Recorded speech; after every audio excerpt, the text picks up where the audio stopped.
20 জুলাই 2026 সোমবার দুপুর আগরতলার রাজ্য পুলিশ সদর দপ্তর। এমন একটা জায়গা সেখানে গোটা রাজ্যের নিরাপত্তার চাবিকাঠি তৈরি হয়। সেই দপ্তরেই নিজের চেম্বারে গা লাগোয়া বাথরুম থেকে উদ্ধার হলো রাজ্যের সর্বোচ্চ পুলিশ অধিকর্তা ডিরেক্টর জেনারেল অফ পুলিশ অনুরাগ ধানকরের ঝুলন্ত দেহ। প্রাথমিকভাবে পুলিশ একে আত্মহত্যা বলে ধরে নিয়েছে, কিন্তু ঘটনার প্রায় এক সপ্তাহ এর বেশি সময় পার হয়ে গেলেও ময়নাতদন্তের চূড়ান্ত রিপোর্ট এখনো প্রকাশ্যে আসেনি। ফলে জন্ম নিয়েছে একের পর এক প্রশ্ন, যার উত্তর এখনো অন্ধকারে। একজন সাধারণ মানুষের মৃত্যু হলে পরিবার জানতে চায় সত্যটা কি, আর যখন প্রশ্ন উঠে রাজ্যের সর্বোচ্চ পুলিশ কর্তার মৃত্যু নিয়ে, তখন সেই প্রশ্ন শুধু একটি পরিবারের প্রশ্ন নয়, গোটা রাজ্যের জনগণের প্রশ্ন। আজকের ভিডিওতে আমরা তুলে ধরব এমন 10টি প্রশ্ন যেগুলির সদুত্তর এখনো পাওয়া যায়নি। সবাইকে নমস্কার, welcome to my channel history IQ. ঘটনার সংক্ষিপ্ত প্রেক্ষাপটের মূল প্রশ্নগুলিতে যাওয়ার আগে সংক্ষেপে জেনে নেই ঘটনাটা। 1994 ব্যাচের আইপিএস অফিসার অনুরাগ ধনকর ছিলেন ত্রিপুরার ডিজিপি। 20 জুলাই দুপুরে দীর্ঘক্ষণ তার চেম্বার থেকে কোনো সাড়া শব্দ না পেয়ে সন্দিহান হয়ে ওঠেন সহকর্মীরা। বাথরুমের দরজা ভেঙে ভেতরে ঢুকে তার ঝুলন্ত অবস্থায় বডি দেখতে পান। দ্রুত তাকে আগরতলা জিবিপি হাসপাতালে নিয়ে যাওয়া হয়। প্রায় 40 মিনিট তাকে সিপিআর দেওয়ার নানাভাবে বাঁচানোর চেষ্টা করা হলেও চিকিৎসকরা দুপুর 12:48 তাকে মৃত বলে ঘোষণা করেন। মুখ্যমন্ত্রী প্রফেসর ডক্টর মানিক সাহা নিজে সামাজিক যোগাযোগ মাধ্যমে এই মৃত্যুর খবর নিশ্চিত করেন। ঘটনাস্থলে পৌঁছান ফরেনসিক বিশেষজ্ঞরা। শুরু হয় নমুনা সংগ্রহ।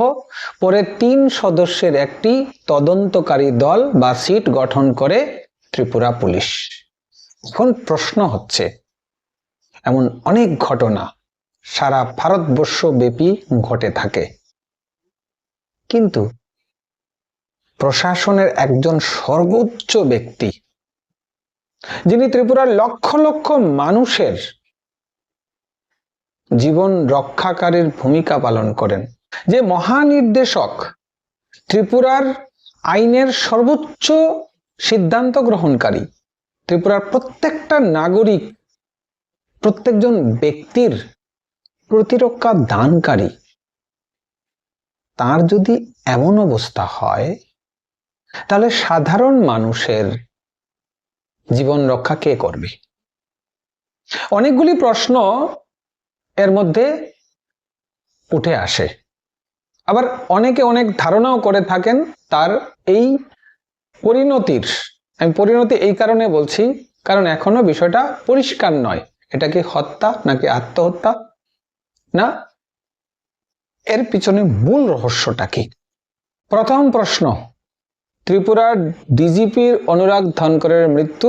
10টি গুরুত্বপূর্ণ প্রশ্ন। সাধারণ নাগরিক হিসাবে 10টি গুরুত্বপূর্ণ প্রশ্ন আমার মনে হয়েছে, আপনার অবশ্যই মনে হতে পারে। আপনার যদি আরো প্রশ্ন থাকে অবশ্যই আপনি কমেন্ট বক্সে করতে পারেন। ঘটনার এতদিন পর ময়নাতদন্তের চূড়ান্ত রিপোর্ট এবং ফরেনসিক পরীক্ষার পূর্ণাঙ্গ ফলাফল কেন প্রকাশ্যে আসেনি? তদন্তের স্বার্থে হয়তো বা আসেনি, কিন্তু এখানে একটা প্রশ্ন থেকে যায়।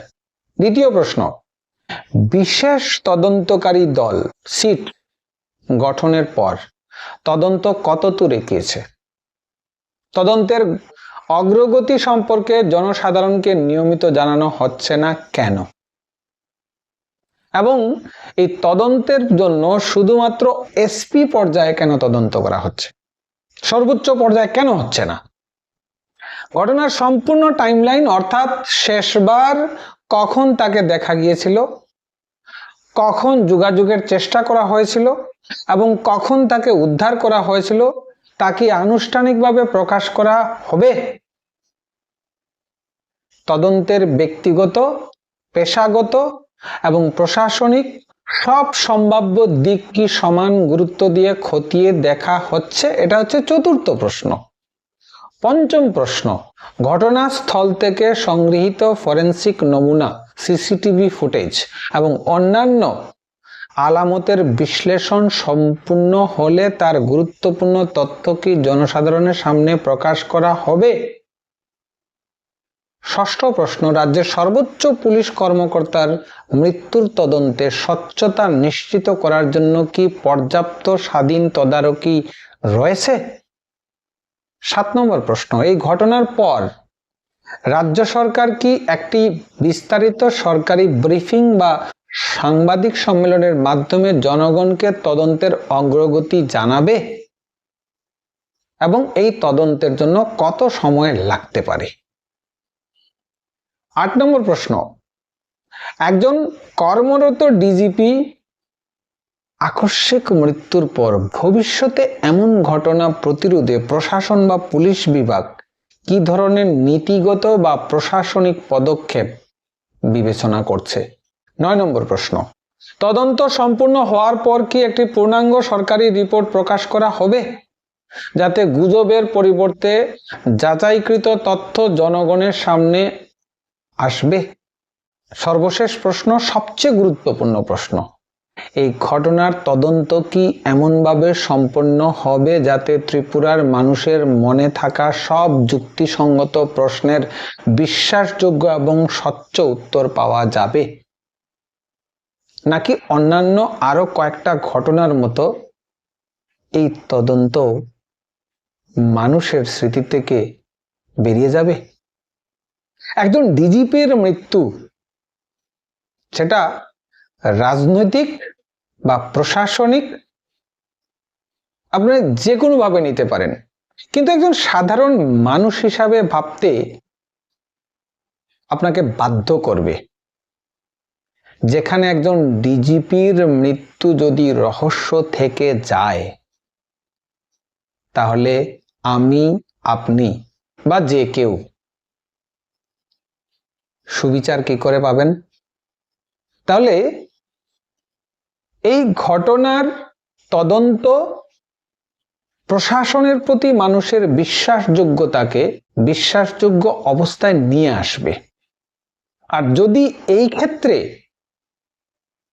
কোনো অন্ধকার কিছু থাকে অথবা তদন্তের স্বচ্ছ উপস্থাপন না হয়, সরকার পক্ষ, বিরোধী পক্ষ, প্রশাসনিক, বিচার বিভাগীয় তদন্ত সার্বিকভাবে সবাই এগিয়ে এসে এই ঘটনাকে জনসমক্ষে তুলে ধরে প্রশাসনকে আবার তার সেই আত্মবিশ্বাসের পর্যায়ে নিয়ে আসতে হবে। ভিডিওটা ইম্পর্ট্যান্ট মনে হলে অবশ্যই লাইক শেয়ার করবেন। সবাই ভালো থাকবেন, সুরক্ষিত থাকবেন। আর অবশ্যই রাজনীতি না করে গুরুত্ব বুঝবেন। এটা কাউকে বড় করা, কাউকে ছোট করা, কোনো রাজনৈতিক পক্ষপাতিত্বমূলক ভিডিও অবশ্যই নয়।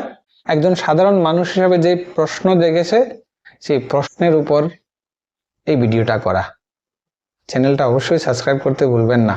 আপনারা সাবস্ক্রাইব করেন, আপনারা আমার ভিডিও ভালোবাসেন, আমি জানি। সবাই ভালো থাকবেন। নমস্কার।